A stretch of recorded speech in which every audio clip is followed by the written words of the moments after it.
Chapter 4. He was much better. He was growing fatter and stronger every day, if it was proper to speak of days. The white light and the humming sound were the same as ever, but the cell was a little more comfortable than the others he had been in. There was a pillow and a mattress on the plank bed, and a stool to sit on. They had given him a bath, and they allowed him to wash himself fairly frequently in a tin basin. They even gave him warm water to wash with. They had given him new underclothes and a clean suit of overalls. They had dressed his varicose ulcer with soothing ointment. They had pulled out the remnants of his teeth and given him a new set of dentures. Weeks or months must have passed. It would have been possible now to keep count of the passage of time, if he had felt any interest in doing so, since he was being fed at what appeared to be regular intervals. He was getting, he judged, 3 meals in the 24 hours. Sometimes he wondered dimly whether he was getting them by night or by day. The food was surprisingly good, with meat at every 3rd meal. Once there was even a packet of cigarettes. He had no matches, but the never-speaking guard who brought his food would give him a light. The first time he tried to smoke, it made him sick, but he persevered, and spun the packet out for a long time, smoking half a cigarette after each meal. They had given him a white slate with a stump of pencil tied to the corner. At first he made no use of it. Even when he was awake he was completely torpid. Often he would lie from one meal to the next, almost without stirring, sometimes asleep, sometimes waking into vague reveries, in which it was too much trouble to open his eyes. He had long grown used to sleeping with a strong light on his face. It seemed to make no difference, except that one's dreams were more coherent. He dreamed a great deal all through this time, and they were always happy dreams. He was in the Golden Country, or he was sitting among enormous, glorious, sunlit ruins, with his mother, with Julia, with O'Brien, not doing anything, merely sitting in the sun, talking of peaceful things. Such thoughts as he had when he was awake were mostly about his dreams. He seemed to have lost the power of intellectual effort, now that the stimulus of pain had been removed. He was not bored, he had no desire for conversation or distraction. Merely to be alone, not to be beaten or questioned, to have enough to eat, and to be clean all over, was completely satisfying. By degrees he came to spend less time in sleep, but he still felt no impulse to get off the bed. All he cared for was to lie quiet and feel the strength gathering in his body. He would finger himself here and there, trying to make sure that it was not an illusion that his muscles were growing rounder and his skin tauter. Finally, it was established beyond a doubt that he was growing fatter. His thighs were now definitely thicker than his knees. After that, reluctantly at first, he began exercising himself regularly. In a little while, he could walk 3 kilometers, measured by pacing the cell, and his bowed shoulders were grown straighter. He attempted more elaborate exercises, and was astonished and humiliated to find what things he could not do. He could not move out of a walk. He could not hold his stool out at arm's length. He could not stand on one leg without falling over. He squatted down on his heels, and found that with agonizing pains in thigh and calf, he could just lift himself to a standing position. He lay flat on his belly, and tried to lift his weight by his hands. It was hopeless. He could not raise himself a centimeter. But after a few more days, a few more meal times, even that feat was accomplished. A time came when he could do it 6 times running. He began to grow actually proud of his body, and to cherish an intermittent belief that his face also was growing back to normal. Only when he chanced to put his hand on his bald scalp did he remember the seamed, ruined face that had looked back at him out of the mirror. His mind grew more active. He sat down on the plank bed, his back against the wall and the slate on his knees, and set to work deliberately at the task of re-educating himself. He had capitulated. That was agreed. In reality, as he saw now, he had been ready to capitulate long before he had taken a decision. From the moment when he was inside the Ministry of Love, and yes, even during those minutes when he and Julia had stood helpless while the iron voice from the telescreen told him what to do, he had grasped the frivolity, the shallowness of his attempt to set himself up against the power of the party. He knew now that for 7 years the thought police had watched him like a beetle under a magnifying glass. There was no physical act, no words spoken aloud that they had not noticed, no train of thought that they had not been able to infer. Even the speck of whitish dust on the cover of his diary they had carefully replaced. They had played soundtracks to him, shown him photographs. Some of them were photographs of Julia and himself. Yes, even. He could not fight against the party any longer. Besides, the party was in the right. It must be so. How could the immortal collective brain be mistaken? By what external standard could you check its judgments? Sanity was statistical. It was merely a question of learning to think as they thought. Only, the pencil felt thick and awkward in his fingers. He began to write down the thoughts that came into his head. He wrote first in large, clumsy capitals. Freedom is slavery. Then, almost without a pause, he wrote beneath it, 2 and 2 make 5. But then there came a sort of check. His mind, as though shying away from something, seemed unable to concentrate. He knew that he knew what came next, but for the moment he could not recall it. When he did recall it, it was only by consciously reasoning out what it must be. It did not come of its own accord. He wrote, God is power. He accepted everything. The past was alterable. The past never had been altered. Oceania was at war with East Asia. Oceania had always been at war with East Asia. Jones, Aronson, and Rutherford were guilty of the crimes they were charged with. He had never seen the photograph that disproved their guilt. It had never existed. He had invented it. He remembered remembering contrary things, but those were false memories, products of self-deception. How easy it all was. Only surrender, and everything else followed. It was like swimming against a current that swept you backwards however hard you struggled, and then suddenly deciding to turn round and go with the current instead of opposing it. Nothing had changed except your own attitude. The predestined thing happened in any case. He hardly knew why he had ever rebelled. Everything was easy, except anything could be true. The so-called laws of nature were nonsense. The law of gravity was nonsense. If I wished, O'Brien had said, I could float off this floor like a soap bubble. Winston worked it out. If he thinks he floats off the floor, and if I simultaneously think I see him do it, then the thing happens. Suddenly, like a lump of submerged wreckage breaking the surface of water, the thought burst into his mind. It doesn't really happen. We imagine it. It is hallucination. He pushed the thought under instantly. The fallacy was obvious.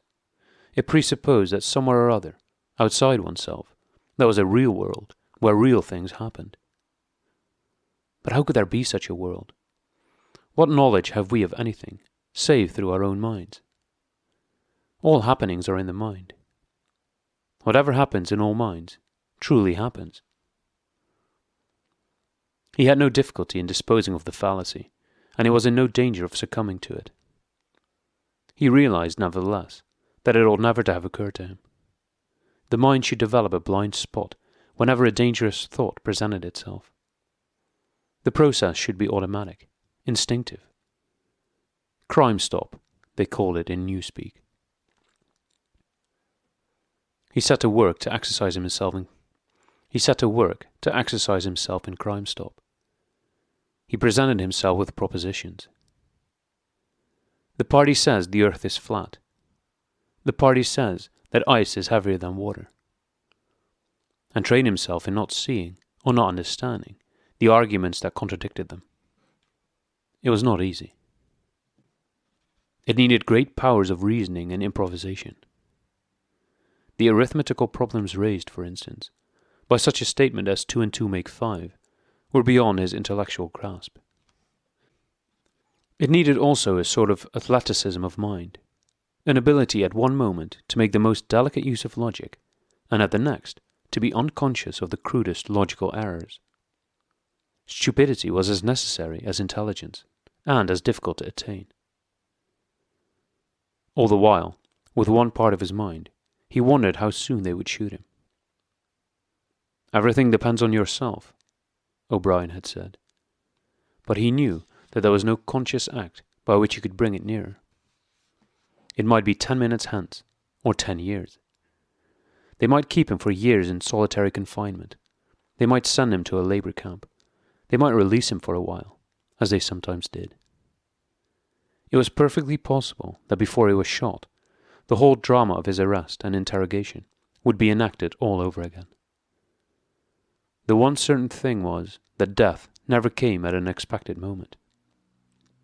The tradition, the unspoken tradition, somehow you knew it, though you never heard it said, was that they shot you from behind, always in the back of the head, without warning, as you walked down a corridor from cell to cell. One day, but one day was not the right expression, just as probably it was in the middle of the night. Once, he fell into a strange, blissful reverie. He was walking down the corridor, waiting for the bullet. He knew that it was coming in another moment. Everything was settled, smoothed out, reconciled. There were no more doubts, no more arguments, no more pain, no more fear. His body was healthy and strong. He walked easily, with the joy of movement, and with the feeling of walking in sunlight. He was not any longer in the narrow white corridors of the Ministry of Love. He was in the enormous sunlit passage, a kilometre wide, down which he had seemed to walk in the delirium induced by drugs. He was in the golden country, following the foot track across the old rabbit-cropped pasture.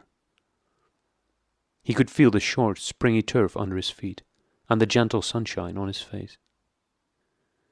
At the edge of the field were the elm trees, faintly stirring, and somewhere beyond that was the stream where the dace lay in the green pools under the willows.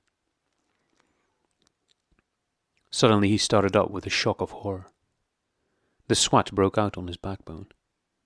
He had heard himself cry aloud, "Julia! Julia! Julia, my love! Julia!" For a moment he had had an overwhelming hallucination of her presence. She had seemed to be not merely with him, but inside him. It was as though she had got into the texture of his skin. In that moment he had loved her far more than he had ever done when they were together and free. Also he knew that somewhere or other she was still alive and needed his help. He lay back on the bed and tried to compose himself. What had he done? How many years had he added to his servitude by that moment of weakness? In another moment he would hear the tramp of boots outside. They could not let such an outburst go unpunished.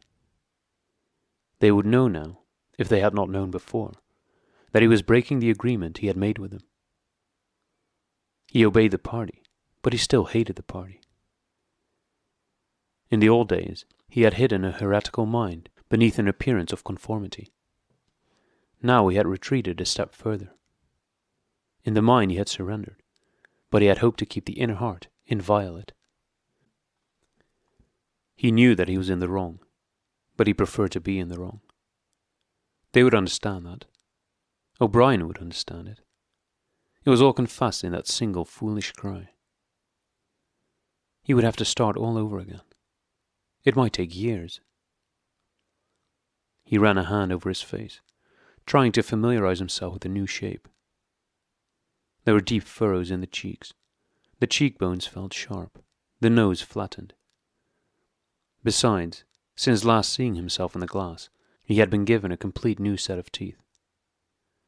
It was not easy to preserve inscrutability when you did not know what your face looked like. In any case, mere control of the features was not enough.